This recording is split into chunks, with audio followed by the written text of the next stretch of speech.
जरूरत पड़ने पर अपने ही काम आते हैं। दवाइयाँ और जरूरी सामान अपने नजदीकी मेडिकल स्टोर से ही मंगवाएं। लोकल को सपोर्ट करें। डाउनलोड करें आयु ऐप, सबसे तेज सबसे भरोसेमंद।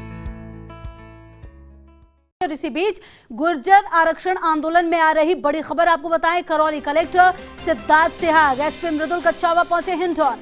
कर्नल किरोड़ी सिंह बैंसला से कर रहे मुलाकात। वर्धमान नगर स्थित आवास पर यह मुलाकात। कर्नल बैंसला ने दिया था 12 घंटे का अल्टीमेटम। तो आज का दिन बेहद महत्वपूर्ण हो सकता है इस पूरे आंदोलन पर। और अश्विनी हमारे सहयोगी ज्यादा जानकारी के लिए हमारे साथ इसी खबर पर। अश्विनी, कर्नल बैंसला ने 12 घंटे का अल्टीमेटम दिया, अब मुलाकात हो रही है ऑफिसर्स से, क्या कुछ जानकारी आपके पास?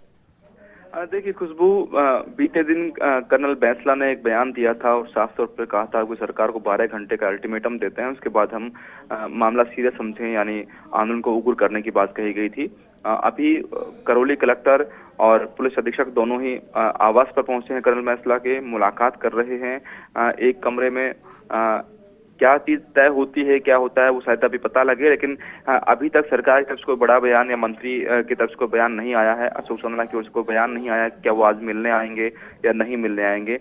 हालांकि आंदोलनकारियों को भी इस बात का इंतजार है कि सरकार का कोई बयान आए कि उनकी मांग मान ली गई है, कोई मिलने उनसे आता है या नहीं आता है, तो शायद उसके बाद उनकी अगली रणनीति होगी।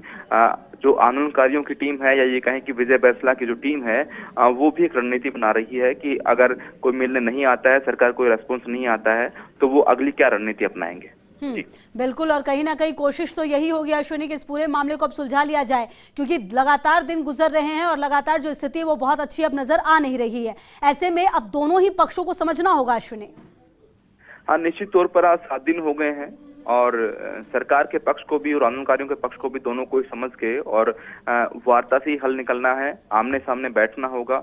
आंदोलनकारियों को पहले फेज की जिद छोड़नी होगी कि उन्हें पटरी पर ही जो बात करनी है बात पटरी पर ही करनी पड़ेगी, क्योंकि कई सारे कानूनी पहलू हैं।